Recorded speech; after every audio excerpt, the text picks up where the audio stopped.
أنا اليوم سعيد باستقبال زميلتي وصديقتي كاترين كولونا وزيرة أوروبا والشؤون الخارجية في الجمهورية الفرنسية. كاترين كولونا كتعرف المغرب وجات له في أكثر من مناسبة وبصفات مختلفة، ولكن هذه أول زيارة لها كوزيرة الخارجية الفرنسية إلى المغرب. لهذا فهذه الزيارة هي مهمة ومهمة جدا باعتبارها أول زيارة للسيدة الوزيرة إلى المغرب. مرة أخرى مرحبا بك في هذه الزيارة. الزيارة لها أهمية خاصة كذلك من منطلق أنها تأتي في إطار تحضير لقاءات على أعلى مستوى بين البلدين خلال بداية السنة، خلال ال3 أشهر الأولى من السنة المقبلة، وتأتي كذلك من منطلق الأهمية الخاصة اللي يوليها جلالة الملك محمد السادس للعلاقة التقليدية المتجذرة مع الجمهورية الفرنسية. لقاءنا اليوم كان مناسبة باش بتعليمات من جلالة الملك ومن فخامة الرئيس باش نشتغلوا على التحضير لهذا الاستحقاق اللي غيكون على أعلى مستوى، ولكن كذلك كان مناسبة باش نشوفوا واقع العلاقة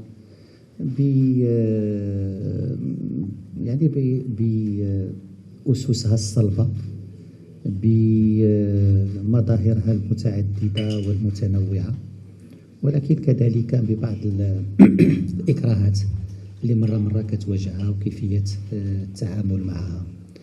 كنظن بأن نقاشنا اليوم حول العلاقات الثنائية وضح بأن هناك تطابق في وجهة النظر، تطابق حول الرؤية لتطور هذه العلاقة انطلاقا من تعليمات جلالة الملك محمد السادس، ولكن كذلك بين بأن هناك طموح مشترك لهذه العلاقة.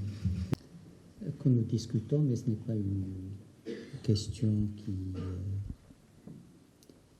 qui domine nos discussions. La France, je pense, est consciente de l'importance de la question du Sahara marocain pour le Maroc, pour le peuple marocain et pour les forces vives de la nation marocaine. La France a eu, et depuis le début, des pionnières dans l'appréciation et le soutien au plan d'autonomie. Madame la ministre a parlé pour la relation bilatérale d'un besoin d'adaptation et de rénovation. Le dossier lui-même, le dossier du Sahara, a connu récemment des évolutions importantes. L'environnement du dossier du Sahara, l'environnement régional, géopolitique, a lui-même connu des évolutions. Et ces évolutions, sans remettre en cause des fondamentaux auxquels le Maroc est attaché. Le Maroc n'est pas pour une solution d'ordre de l'ONU. Le Maroc n'est pas pour une solution imposée. Mais le Maroc considère qu'il est temps de définir des positions par rapport à l'objectif des processus onusiens, pas par rapport aux processus eux-mêmes. Les processus ne sont pas un objectif en soi. Les processus doivent nous amener à une solution. Et il est fondamental que des pays qui sont proches de cette région, qui ont une très bonne connaissance de ce dossier, puissent contribuer à la définition de cette zone d'atterrissage ou de cette perspective de solution. Et bien sûr, les 3 dernières années, grâce à l'action menée par Sa Majesté le Roi, il y a eu des évolutions fondamentales dans les positions de pays proches de la France, des pays soit géographiquement, soit politiquement. Mais comme je l'ai dit, la France a toujours été pionnière et le besoin d'adaptation est peut-être là aussi sur la table et peut être examiné. Mais le Maroc n'a jamais considéré que la position de la France est négative, au contraire. C'est que lorsque les mesures unilatérales ont été prises, le Maroc s'est interdit de commenter. Le Maroc, officiellement, s'est interdit de commenter par respect à une décision souveraine et unilatérale prise par les autorités françaises. Bien sûr, il y a eu des réactions, disons, populaires ou des gens qui sont concernés et je pense que tout le monde a suivi ça.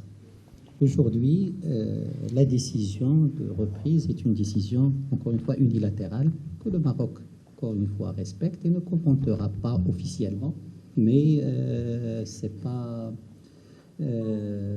c'est la normale dans la relation et Madame la ministre a évoqué cette dimension humaine qui est fondamentale pour nos relations. Mais une décision unilatérale au début, encore une fois une décision unilatérale qui va dans le bon sens et tant mieux. Sur crise, je ne pense pas que il n'y a pas de crise maroco-française. Madame la ministre l'a expliqué, il y a le besoin de rénover, d'adapter cette relation. Grâce à la vision de Sa Majesté le Roi, le Maroc a évolué en interne, économiquement, politiquement, etc. Le Maroc a beaucoup évolué grâce à cette vision royale au niveau interne. Grâce à la vision royale, le Maroc a également renforcé son déploiement à l'international, son protagonisme à l'international et a diversifié ses partenariats. Est-ce un handicap, est-ce un atout pour la relation? Nous le considérons comme un atout pour la relation. Le Maroc a changé en interne et dans son déploiement à l'international. L'environnement, la France, Madame la ministre l'a dit, a changé. Et l'environnement, notre environnement régional, notre environnement géopolitique a changé. Cette relation ne peut pas, tout en gardant ses fondamentaux solides, a besoin de tenir compte de ces évolutions. Et dans ses mécanismes, dans son approche, dans son contenu, la relation doit s'adapter à ces évolutions, doit tenir compte de ces évolutions. Et comme je l'ai dit, un Maroc plus fort en interne, avec plus de protagonisme à l'international, avec une diversification des partenariats, ce n'est pas un handicap pour la relation maroco-française, au contraire, c'est un atout pour la relation maroco-française.